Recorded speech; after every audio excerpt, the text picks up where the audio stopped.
So, Walter White became one of the smartest criminal masterminds in TV history, using his intelligence and bald head to build an empire from nothing. But in the real world, he wouldn't be going up against Hank, who, let's be honest, missed some very obvious signs in the show. He'd be facing the entire Drug Enforcement Administration, an organization specifically built to hunt people like him. So, today we're asking a simple question. If Heisenberg was real, would he be able to evade the DEA as long as he did? Or would he be in handcuffs after his first cook? But before we test Heisenberg against the DEA, let's take a look at how he built his empire from raw intelligence. Long before he became Heisenberg, Walt was the kind of chemist who could have changed the world. Back in his younger days, he helped co-found gray matter technologies with Elliot and Gretchen Schwartz. The company went on to make billions, but Walt walked away before it took off. Whether it was pride, insecurity, or resentment, that one decision haunted him for the rest of his life. And years later, when he started cooking math, he managed to create 99.1% pure blue math, which was something that no one else was ever able to do. Chemistry became the answer to every problem he faced. When Tuco beat up Jesse and stole the meth, Walt returned to Tuco's office where he detonated a crystal of fulminated mercury just to make a point. It was an awesome scene. Later, when Gus Fring threatened his family, Walt designed a pipe bomb hidden inside Hector Salamanca's wheelchair to take out one of the most careful and calculated men in the drug world. Jesus. But the more successful he became, the more his pride started to take over. I would. He stopped hiding behind his chemistry and started believing no one could touch him. That's where the real DEA would have crushed him. Because while Walt was a genius on his own, the DEA operates with entire teams of chemists, analysts, and field agents working together. Every sample of meth that hits the streets is analyzed in forensic labs across the country. Each batch carries a unique chemical fingerprint with a mix of impurities, byproducts, and isotopes that reveal where and how it was made. Real DEA chemists use isotope ratio analysis, a method that can determine where ingredients were produced based on their molecular composition. Lots of big words, but that means that even if Walt tried to change suppliers or cook sites, his products would still carry the same scientific signature. This is the kind of system that has taken down entire meth empires before they even hit full production. In 2018, the DEA used similar forensic tracing to dismantle a multi-state meth network in Oklahoma after linking residue found in a large quantity of sized bulk product in drug manufacturing equipment back to a specific lab. If Walter's 99.1% blue math ever showed up in the real world, it would immediately stand out in the DEA system and would have been flagged almost instantly. And it doesn't stop there. The agency also monitors precursor chemicals like methylamine and pseudoeterine, both of which Walter used. In the show's early days, when Jesse couldn't buy methylamine legally, Walt came up with a plan to steal it themselves. The two broke into a chemical warehouse and used a bag of thermite to melt the lock off a secured door before grabbing a barrel of methylamine and escaping. But the break-in didn't go unnoticed. Hank and Gomez later got their hands on the warehouse security footage showing the theft, and while they laughed it off as an amateur job, in the real world, the DEA wouldn't be joking about it. A theft involving a federally tracked chemical like methylamine would immediately trigger a full-scale investigation by the DEA's Divergent Control Division. And while they laughed it off as an amateur job, in the real world, the DEA wouldn't be joking about it. A theft involving a federally tracked chemical like methylamine would immediately trigger a full-scale investigation by the DEA's Divergent Control Division. They would trace the stolen barrel's serial number, pull local purchase records, and review nearby traffic and surveillance footage to identify the suspects. And once they cross-referenced that footage with vehicle sightings near the warehouse, Walt and Jesse wouldn't have lasted long before getting caught. So yeah, the intelligence battle goes to the DEA. But that was just the first round. The real test begins when we look at how Heisenberg ran his operation. When Walt first stepped into the drug world, his operation was just two guys in an old RV cooking meth in the middle of the desert. After their first few cooks, they ran into a major problem. They could make the product, but they had no one to move it. So that's where Tuco Salamanca came in. Yay, Tuco. Walt might have impressed him with blue math and a bag of fulminated mercury, but Tuco's erratic behavior nearly got them both killed within weeks. No matter how smart Walt was, his entire operation relied on unstable people who could destroy everything in seconds. But as time went on, Walt learned to scale upwards. Working under Gustavo freeing hidden beneath an industrial laundry, Walt handled the chemistry while Gus managed the distributions, money laundering, and border connections. But after Gustavo's death, things changed, and Walt was the boss again. He controlled everything personally: the cooks, the deals, the cash. but his distribution was handled through Todd and Lydia. That's where the cracks started to form. In the real world, every middleman, distributor, or even minor associate could be flipped to reveal the network. Todd's carelessness and Lydia's obsession with expanding to Europe would only make the DEA's job easier. In the show, the DEA only ever got close because of Hank's obsession. But in the real world, once Walt's products started moving beyond New Mexico, it would have become a federal case overnight. That's because the DEA runs nationwide task forces that connect evidence from different states. Through the OAKDEF program, they would work alongside the FBI, ATF, IRS, and Homeland Security. So if blue math started appearing in multiple cities, those reports would have been merged into one investigation almost immediately. The DEA also uses undercover agents, informants, and controlled buys to map out entire organizations. They'd find Walt's middlemen, trace the shipments, and follow the money until they reached the source. He kept up the act for years, all while deceiving the people closest to him. But could he have pulled the same trick against the eyes of the DEA, though? On the surface, Walt was the overworked chemistry teacher trying to provide for his family, juggling lessoning plans, grading papers, and running weekend errands. But behind that mask, he was running one of the most sophisticated meth. For years, he hid the truth from his DEA brother-in-law, carefully navigating conversations and avoiding suspicion. He balanced the role of a devoted husband and father, while simultaneously orchestrating murders, managing cooks, and controlling a cash empire. And for a while, his lies held up. It wasn't until Skylar finally learned the truth that cracks started to appear. And even then, Walt managed to keep them mostly under control. Skylar even came up with a story to explain the sudden influx of cash, and he convinced everyone that his sudden wealth came from gambling winnings.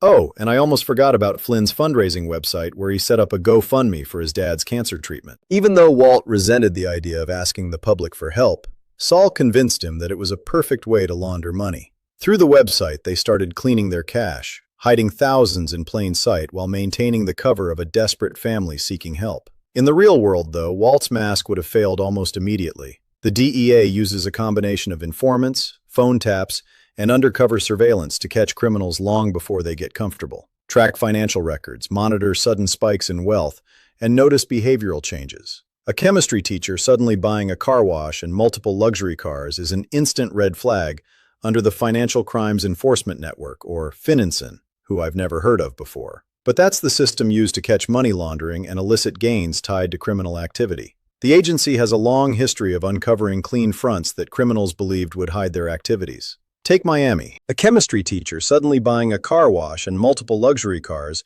is an instant red flag under the Financial Crimes Enforcement Network, or FinCEN, who I've never heard of before. But that's the system used to catch money laundering and illicit gains tied to criminal activity. The agency has a long history of uncovering clean fronts that criminals believed would hide their activities. Take Miami. In the 1970s, during the cocaine cowboys era, drug traffickers ran empires behind family-run businesses, laundromats, and other clean fronts, thinking they were untouchable. But the DEA dismantled these networks by using informants, wiretaps, and careful surveillance to track shipments, follow money, and connect the dots. While corruption slowed some investigations back then, modern DEA operations would make Walt's double life impossible to maintain. Even something as small as a boot print near a vehicle, or residue on a container, can connect multiple crime scenes. While Mr. White's deception worked on TV, in the real world, the trail of evidence he left would have made it only a matter of time before the DEA caught up with him. Let's dive into the crime scene mistakes that would have exposed him as well. Let's start with what the DEA would actually look for in real-life operations. Every drug bust, lab raid, and unexplained death triggers a process of collecting samples, photographing scenes, and running lab analysis to find patterns.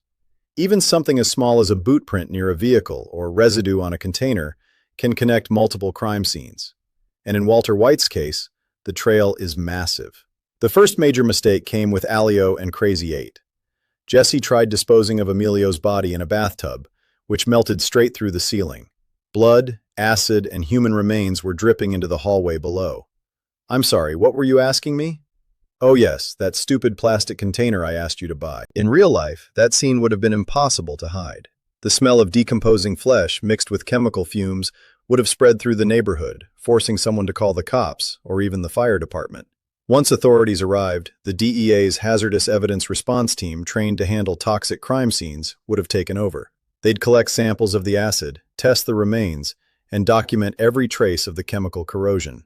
Within hours, they'd link the evidence to an unlawful disposal of human remains and open a full homicide investigation, meaning Walt and Jesse would have been caught before their meth business even properly started. Then comes the gas mask incident. When the DEA found it abandoned in the desert, they noticed the school property markings on it and handed it over to Hank, which eventually led him to questioning Walter. It's the kind of evidence that in the real world wouldn't have let Heisenberg walk away so easily. But after Walt managed to stay hidden because of family ties, the janitor, Hugo, my man, ended up taking the fall. In reality, though, that single piece of equipment would have been a forensic gold mine. The DEA would have dusted it for prints, swabbed it for DNA, and tested the residue inside for chemical traces. Once they confirmed it contained meth byproducts, every person with access to the school's chemistry lab, including Walt, would have been investigated. It's the kind of evidence that in the real world wouldn't have let Heisenberg walk away so easily. Are there any other respirators? No, because I'm counting 6. Inventory says 8, H. But Walt's mistakes didn't stop there. The next major scene, which could have blown his cover wide open, was when he forced Jesse to murder Gail Bedker. A trained chemist found dead in his own apartment would have set off every alarm at the DEA. Fingerprints, gunshot residue, and shell casings would have all been collected, while phone records and surveillance around Gail's building could have placed Jesse nearby. And with his prior connections, Walt would have been pulled into questioning almost instantly. Poor decisions kept piling up when he ran over the 2 dealers who killed Tomas. Even if he intended to save Jesse, it was still a hit-and-run double homicide. DEA field divisions frequently coordinate with local law enforcement to connect violent incidents to ongoing drug cases. So, 2 dead street dealers, 1 car matching witness descriptions, and a sudden disappearance of a teacher's vehicle would have been enough to tie everything together. Run. On top of that, when Walt later took his car to get it fixed, he lied to the mechanic, saying the gunk stunk underneath was from hitting a deer, when it was actually blood and tissue from the dealer. One of Walt's greatest assets was his ability to stay calm under pressure. In a real investigation, a mechanic's report combined with forensic testing on the car would have given the DEA a direct link to Walter. We can't go through all of Walt's stupid mistakes here, but if you want a full breakdown of every single time he came dangerously close to being exposed, check out our video dedicated to that. Continuing, imagine if the DEA had picked Walt up for questioning for any of those mistakes. The next challenge would have been surviving their interrogation. And that's exactly what we're diving into in the next level. Level 5. Interrogation versus the DEA. One of Walt's greatest assets was his ability to stay calm under pressure. Time and time again, he deflected scrutiny with logic, misdirection, and confidence. When Hank showed him Gail's notebook, Walt quickly claimed the WW was a Walt Whitman poem reference. To WW, my star, my perfect silence. These moments made Walt feel untouchable, while showcasing his intelligence and skills as a liar. But once you're stuck in an 8x8 room with DEA officers, the game changes completely. The DEA would start with behavioral analysis, where they'd carefully listen and watch for every pause or nervous tick, and test his stories for inconsistencies. Strategic questioning would exploit his pride, fear, or ego to push him towards a slip-up. We all know Walt's egos makes him do stupid things, like the time he told Hank the real Heisenberg is still out there over Gail's death. They wouldn't just confront him with one piece of evidence. Instead, they'd build a case presenting fingerprints, chemical analysis, financial irregularities, and witness statements in a controlled, methodical way. The same pride, arrogance, and ego that allowed him to manipulate friends, family, and law enforcement on TV would have been far less effective in the face of a real federal investigation. On top of that, if the DEA discovered that Skylar knew about Walt's drug operation, they could have threatened him with her facing prison time. That kind of leverage would have put immense pressure on him, making it pretty likely for Walt to cooperate, potentially giving up Gus, his distributors, or other associates. And this tactic, it ain't just fiction. Back in '94, the DEA broke the Charlestown Code of Silence by flipping insiders in the Irish mob, by turning them into key witnesses and securing the indictments of 40 defendants for murder, drug trafficking, and other crimes. Real-life DEA agents are trained to use cumulative evidence, interrogation tactics, and insider testimony. Walt's luck and lies would have faced a whole new level of pressure. The same pride, arrogance, and ego that allowed him to manipulate friends, family, and law enforcement on TV would have been far less effective in the face of a real federal investigation. Even high-profile criminals with years of practice, they struggle to stay hidden. Take Whitley Bulger, for example. The Boston mob boss evaded law enforcement for 16 years while living under false identities. But he was eventually caught thanks to a combination of tip-offs, pattern analysis, and facial aging software that detected subtle changes in his appearance over time.